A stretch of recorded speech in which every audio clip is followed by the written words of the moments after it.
What barometer should you be judging Arsenal by next year? I mean, does it heighten expectation that they'll go one better? In the minds of the fans, yeah, I suspect. In the minds of fans that have ambition and desire and want to see progress turn into something more meaningful than just being first loser.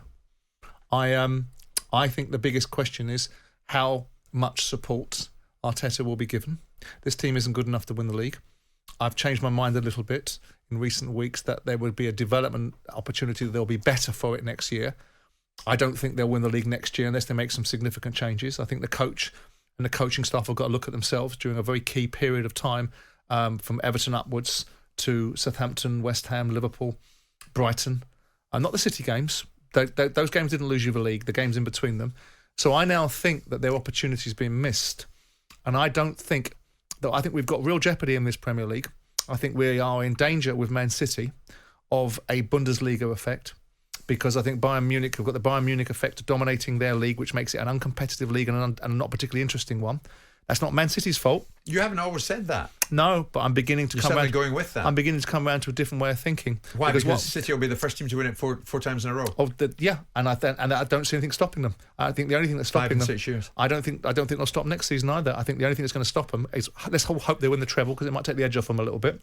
Or Guardiola decides he doesn't want to be there anymore, or they can't replace Kevin De Bruyne when his legs run out. Because at this moment in time, they are infinitely better than the majority of teams in the league. Are you now saying it's a one-club league? I'm saying there's a danger of that happening. There's a danger of that happening, and I think out of the irony of it all, out of the pack may come Newcastle, because they've got Saudi money, and they'll come behind with a different... If they can find their way through the financial modelling to get themselves into position, and all of a sudden we'll look around us and say, careful what we're doing here. Now, going back to Arsenal, the key component for them, if they're going to go to the next step, which I don't think they will, is what the boardroom's prepared to do. Well, there's a report this morning that he's going to be given 200 million to play with. Well, that's what I said. And if that happens, he could well go after Declan Rice and Moises Caicedo. He needs a centre forward. He needs someone that can score 25 goals for a start, because he hasn't got that. Because the other sides have got that. And it's a key component of us. So I also worry, to use a Graeme Sounessism, that Arteta is a son-in-law. I'm not sure he has this particular gear in those narrowing of the eyes that concentrates players' minds to get them to the next level. Because something was lost, and it wasn't just Saliba that didn't get you past those games. Yeah, but we saw what he did with Aubameyang. Well, that's that was no son-in-law. Here's how it is. You're out. That's one moment in time, and I applaud him for that.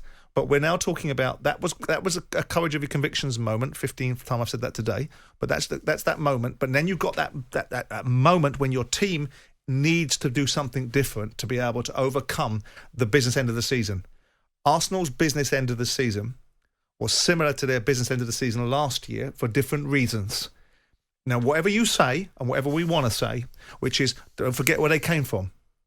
Well, don't forget where they were, because where they came from is an incidental that excuses not achieving the ultimate outcome. So you're still saying to me this morning, Arteta's got a lot to prove in your eyes? Yes, yeah, absolutely. Yeah. I mean, there's this perspective that maybe he's going to cut his cloth at Arsenal and end up in the dugout at Manchester City, and maybe he will.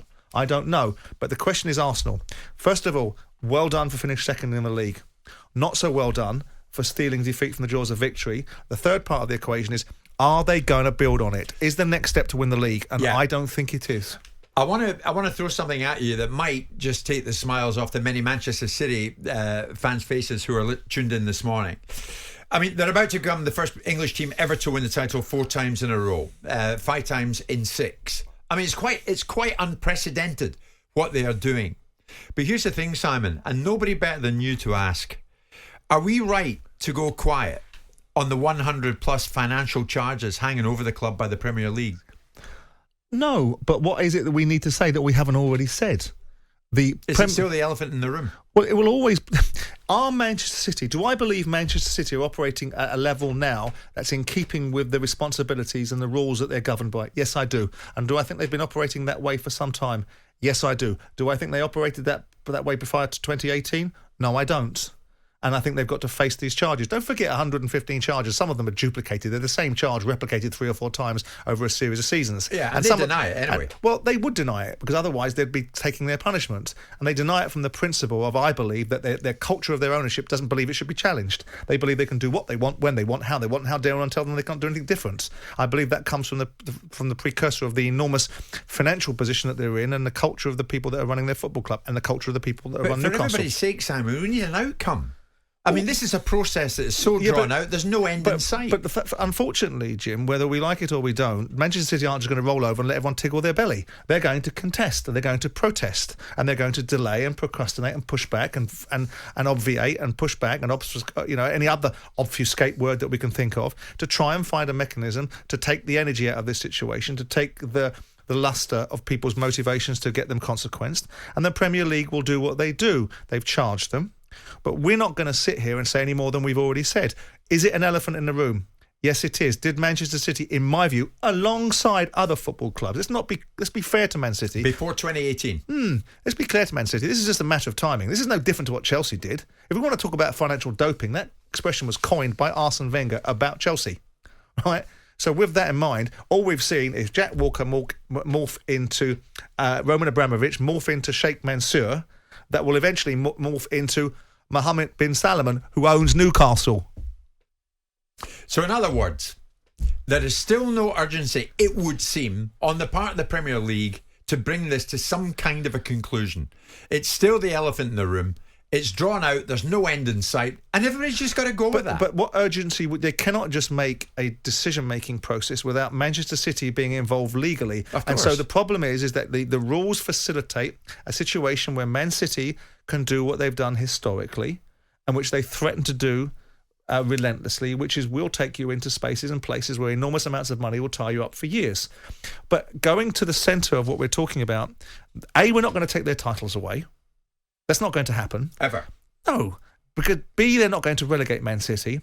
So whilst we want them consequence, what's the consequence going to be? A smack on the wrist and some financials. Okay, well, that's the one football club in the world that can afford whatever financial ramifications you throw them at. There's quite an irony in that financially they get round the 100 plus financial charges facing But they're not the only club. I mean, Everton are sailing close to the win for the origin of the funds and how they've got around financial fair play. If you've got £400 million of losses, let's focus on that. Chelsea and what they've done historically. So it's not just Manchester City, but we are in danger because of the brilliance of Pep Guardiola, whether we like it or we don't. Sometimes I do not. There is nothing quite like him, and there's been nothing quite like him for a very, very long time. And I wonder, with all respect to Manchester United and the sharp intakes of breath, even with Ferguson in the equation, whether there's ever been anything quite like Guardiola. Because this league is a very different league from when Man United was swanning around in their pomp. This league has a litany of football clubs with enormous amounts of money and enormous opportunities to globalise their playing squad by buying all around the world for whatever price they want to buy at. Yeah. And yet City go bang, bang, bang, better football than we've seen before in the Premier League, better outcomes, and they'll probably win the Champions League now. Well, I was going to say, this is us saluting them at the moment. Can you imagine it after a treble? I'm not saluting them, I'm just calling facts as they are. Oh, yeah, I agree. I'm not saluting Manchester City, I'm saying you've got to call it as it is. Yeah. Facts are, which part of the facts do we not understand? They are dominating English football, and we cannot level this playing field up because they're so far ahead of everybody else. Yeah. It'll be interesting to see what Klopp does. It'll be interesting to see how they recover and how other sides come to the fore. But it may well be that Newcastle are the side that come out from the pack because of the enormous financial resources they've got, which will give them the opportunity. Well, of course, if they do it, it would be a third title in a row, as one or two of you are correcting me, not a fourth, I get that, but it would be 5 Well, and the fourth 6. will be next year. It would be one hell of an achievement, though. And as you say, Guardiola, where does he stand now in the eyes of the football public? Up there with Ferguson, or is he about to eclipse Ferguson? Wow, it's some thought, isn't it? If they do a treble, well, how are we all going to feel after that? Jim White and Simon Jordan. Monday to Friday mornings from 10 on AM, on DAB, via the talkSPORT app and on your smart speaker. talkSPORT.